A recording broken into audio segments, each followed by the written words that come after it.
I'm Chris Blackwell, Executive Director of Voice of Care. Voice of Care is an independently funded organization that is connected by a history and its worldview to the Lutheran Church Missouri Synod, a Christian denomination that believes all human beings have value and worth in the eyes of God. Voice of Care's mission is to equip the church to nurture people with disabilities and their caregivers in their walk with Christ. Voice of Care's governing board of directors has learned valuable lessons through the practice of governance by design, chiefly that the mission must be the heart and soul of the board's decision and actions. The mission is the board's reason for existence. In December 2013, several months after celebrating the 10th anniversary of Voice of Care and the retirement of the original executive director, the board's governance was tested. Voice of Care enthusiastically revealed a new website, jumped into the global philanthropy push for Giving Tuesday. New displays and marketing materials were on order. End of the year came and the financial goals fell short, way short. Despite a generous grant dedicated to marketing and promotion, the Voice of Care operation budget was zero. In an emergency meeting on January 4th, 2014, the board of directors met to decide the future of Voice of Care. The easy decision would have been to dissolve the non-for-profit ministry because there was no debt, there was also no assets.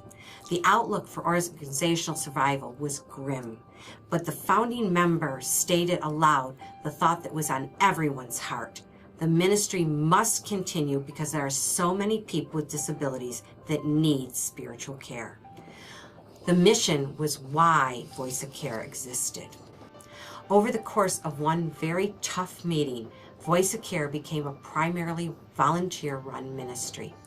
After hours of working on an austerity budget and refocusing ministry priorities to align with the mission of Voice of Care, not only remained open, but has subsequently flourished.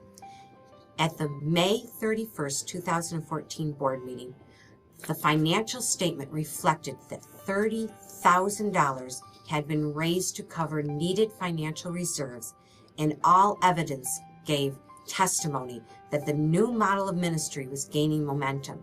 The board stepped out in faith and voted to add additional part-time staff.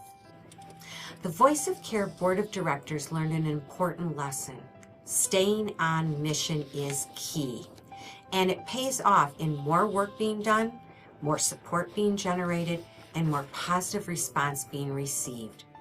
I have witnessed the Voice of Care board of directors practicing exceptional governance in several ways. One, they make hard decisions for the benefit of the mission.